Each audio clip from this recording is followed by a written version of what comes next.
দুরারোগ্য অসুখে ভুগছে বরগুনার আমতলী উপজেলার হলদিয়া গ্রামের একই পরিবারের দুই শিশু। চিকিৎসকরা বলছেন উন্নত চিকিৎসা দিতে পারলে তাদের বাঁচিয়ে রাখা সম্ভব, কিন্তু অর্থের অভাবে শিশু দুটির চিকিৎসা সম্ভব হচ্ছে না। মৃত্যুর প্রহর গুনছে বরগুনার আমতলী উপজেলার হলদিয়া গ্রামের হাবিব মুসল্লি ও ফেরদৌসী দম্পতির দুই সন্তান। ডুসেইন মাস্কুলার ডিস্ট্রফি নামের এই মরণ ব্যাধি 1 বছর আগেও কেড়ে নিয়েছে তাদের বড় ছেলেকে। সন্তানদের নিশ্চিত মৃত্যু জেনে তাই দিশেহারা এ পরিবার। আমার এক ছেলে মারা গেছে, আর এক ছেলে ওই কেদা, আর এক ছেলে উঠতে পড়তে অনেক কষ্ট হয়।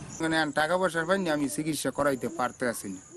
হ্যাঁ, এখন তো লইয়া যাওয়ার জরুরি দরকার। এখন তো আমি পারতে আসিনি, আমার তো কোনো তৌফিক নাই।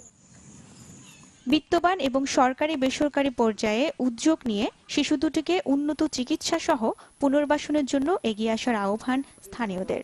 খারছে এই ডাক্তার দেখাইছে, আবার হাতে পারে নাই, কিছু সাহায্য চাইছে। স্থানীয় ব্যক্তিবর্গ, সুশীল সমাজ, এনজিও, সরকার, প্রশাসন যদি তার চিকিৎসার উদ্যোগটি নেয়, তাহলে তার এই দুই ছেলে সুস্থ হয়ে উঠতে পারে।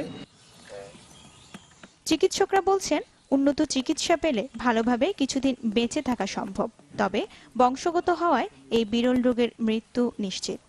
ওই জায়গায় ওর কোনো চিকিৎসা নাই, তবে সাপোর্টিভ থেরাপি হিসেবে তাকে যদি একটু উন্নত মানের খাবার দেওয়া যায়, যদি জীবনযাত্রার মান একটু বাড়ানো যায়, তাহলে হয়তো জীবনটা আর একটু বেশি দিন থাকবে।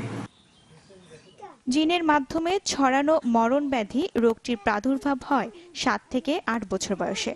15 থেকে 18 বছর বয়সেই যার পরিণতি মৃত্যু। তারপরও সন্তানদের বাঁচানোর আকুতি বরগুনার হাবিব মুসল্লি ও ফেরদৌসী দম্পতির। Desk report, channel 24।